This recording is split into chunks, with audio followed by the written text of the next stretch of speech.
Some people think that there are many things in the universe that frighten people. In fact, the universe itself frightens people. Why do you say that? Welcome to Tusk's Talk About Science. Let's talk about the place where the universe frightens people. Why does the universe exist? Scientists define the universe as the sum of all time, space, and matter. How did the universe come? Why does the universe exist? I think many people have thought about this question. Scientists who study cosmology now believe that the universe originated from a big explosion. About 13.7 billion years ago, there was an explosion at a very high temperature. The big explosion created the present universe. This is the theory of the Big Bang. The theory of the Big Bang tells us that the universe at that time was infinitely small, infinitely dense, and extremely high in temperature. This point frightens people. The initial state of a large universe is an infinitely small point. Why is that? What is outside this point? The universe before the Big Bang is concentrated at this point. This point should be nothing but nothing. The word nothing frightens people. In addition, is the origin of the universe just an explosion at the starting point or an explosion at multiple starting points? Why did the Big Bang happen? Since the universe originated at this point, what was before this point? If you think too much about these things, you will have a huge black hole in your head. This will not prevent people from being afraid. Maybe in the future, we will have a new theory to explain the origin of the universe. No matter what the origin of the universe is, why the universe exists is a terrifying thing. How big is the universe? The existence of the universe is already a terrifying thing. But the place where the universe is terrifying is much more than that. At present, humans have observed a universe with a radius of 4.6 billion light-years. Light-years is a very large unit of distance. 1 light-year is about 94,607 billion kilometers. The flight speed of Jupiter's Jupiter probe is 260,000 kilometers per hour. It takes 4,000 years to fly a light year.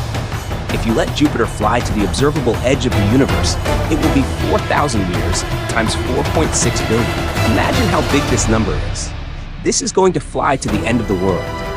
The radius of 4.6 billion light years is the whole universe. Of course not. This is the radius of the observable universe. It only occupies a very small part of the universe. The light emitted by the celestial bodies outside the observable radius of the universe does not have enough time to reach the Earth.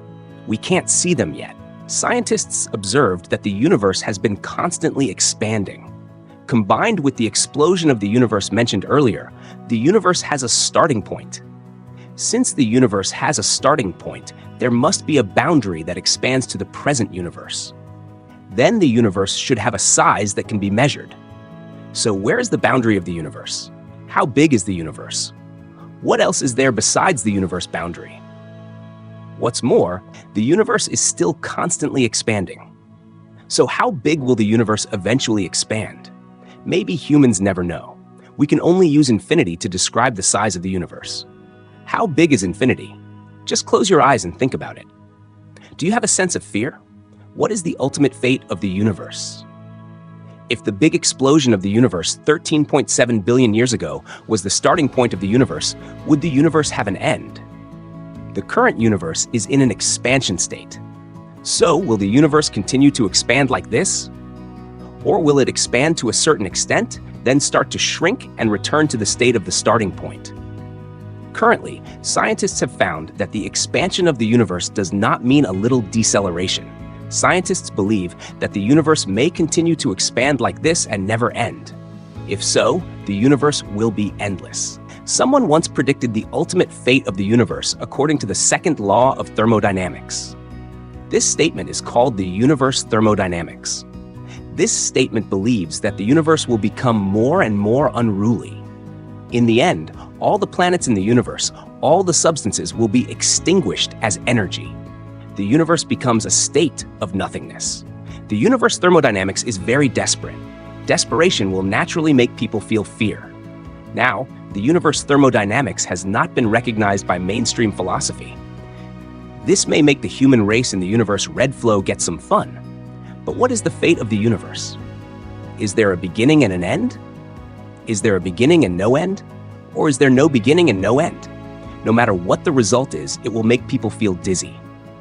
In short, the universe can be summarized as a big word for humans. This big is not only in space, but also in time. Think about the size of the universe in the eyes of humans. This huge contrast makes us feel more and more terrible. Do you think so?